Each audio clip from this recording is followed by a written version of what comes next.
देखिए, दिक्कत ये है कि नेता प्रतिपक्ष मुख्यमंत्री जी पर लगातार निजी और व्यक्तिगत टिप्पणियां कर रहे हैं। उनको लेकर, उनके स्वास्थ्य को लेकर थक गए हैं, उम्र हो गई है, इस तरीके की बातें, जिसका मैं कतई कभी भी पक्षधर मैं नहीं रहा हूं।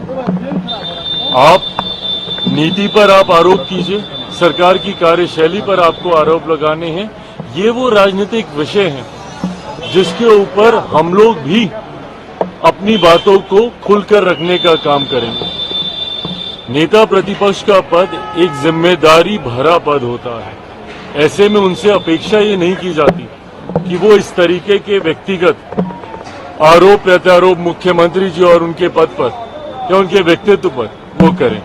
अगर वो किसी नीतिगत विषय को लेकर अगर वो टिप्पणी करते हैं तो जरूर हम लोग भी उसका जवाब देंगे, पर इस तरीके के आरोप, चुनावी वर्ष है, जनता भी देख रही है। ये वही मुख्यमंत्री हैं जिनका समय समय पर आपने साथ लेना अपने राजनीतिक लाभ के लिए आपने जरूरी समझा, और आज उन्हीं पर क्योंकि वो आपके दूसरे गठबंधन के, आपके सामने वाले गठबंधन को अपनी उपस्थिति से मजबूती देने का कार्य करा। और ये बात नेता प्रतिपक्ष भी अच्छी तरीके से जानते हैं कि आज एनडीए गठबंधन एक विनिंग कॉम्बिनेशन के साथ आगे बढ़ने का काम कर रहा है। उपचुनाव में हम लोगों ने इस बात को प्रमाणित भी करके दिखाया। उपचुनाव में जहां एनडीए के तमाम प्रत्याशियों का 100% स्ट्राइक रेट रहा, इस बात की घबराहट यकीनन विपक्ष में है। अब कितने महीने रह गए हैं, दिल्ली में अभी चुनाव समाप्त हो जाएगा 10 दिन के भीतर। उसके बाद पूरा ध्यान सबका केंद्रित रहेगा बिहार के चुनाव को लेकर। और बिहार के चुनाव में जिस गठबंधन के साथ एनडीए आगे बढ़ रहा है, पांचों दल का गठबंधन, ये एक तरफा हमारे गठबंधन को जीत दिलाने के लिए एक मजबूत कॉम्बिनेशन है। मैं मानता हूं इस कॉम्बिनेशन के साथ हम लोग 2025 विधानसभा चुनाव में 225 से ज्यादा सीटें जीतकर एक ऐतिहासिक जीत एनडीए दर्ज कराएगा।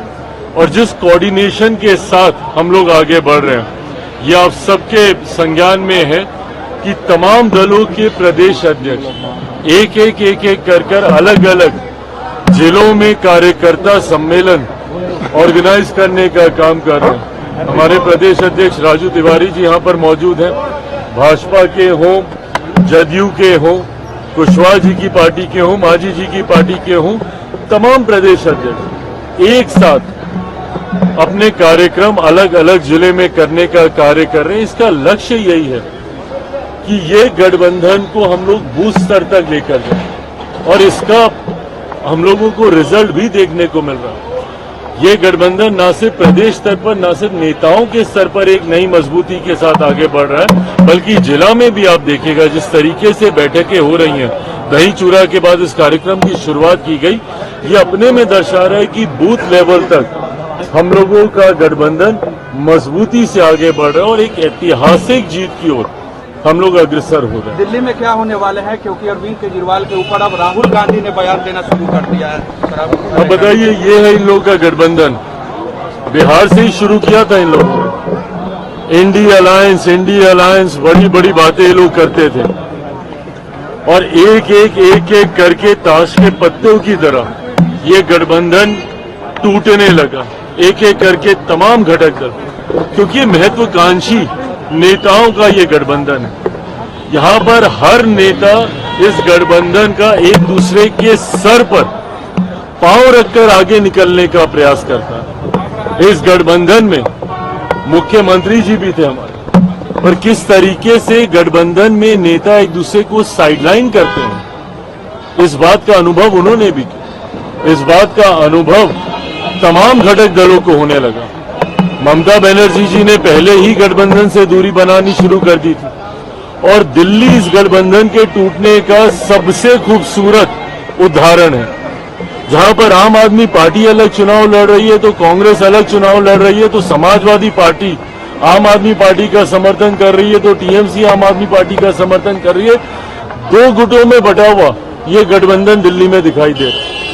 जहां पे कांग्रेस का कौन समर्थन कर रहा भगवान जाने, पर कुछ दल जरूर आम आदमी पार्टी का समर्थन कर रहे। ऐसे में जब इस गठबंधन में इतनी दरारें अभी से देखने को मिल रही हैं, आने वाले दिनों में आप देखिएगा, और ये उदाहरण के साथ अब प्रमाणित भी हो रहा है, जिन जिन राज्यों में 2024 लोकसभा चुनाव के बाद इंडिया अलायंस और उनके दलों के बीच एक उत्साह का माहौल था कि अब हम लोगों की वापसी होगी, अब विपक्ष हावी होगा और धीरे धीरे मोदी सरकार कमजोर होती जा रही है।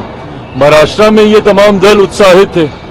परिणाम विधानसभा के चुनाव में देखने को मिल गए, जहां महाराष्ट्र लोकसभा में जो विपक्षी दलों का गठबंधन था, जिसमें उद्धव ठाकरे जी की पार्टी, कांग्रेस और शरद पवार जी की पार्टी, ये तमाम लोग थे। देखने को मिलता क्या हुआ विधानसभा के चुनाव में। हरियाणा में जहां कांग्रेस सोच रही थी कि इस बार एक ऐतिहासिक जीत, 60-70 सीटों तक ये लोग सोच रहे थे कि ये लोग जाएंगे, क्या हाल हुआ हरियाणा में।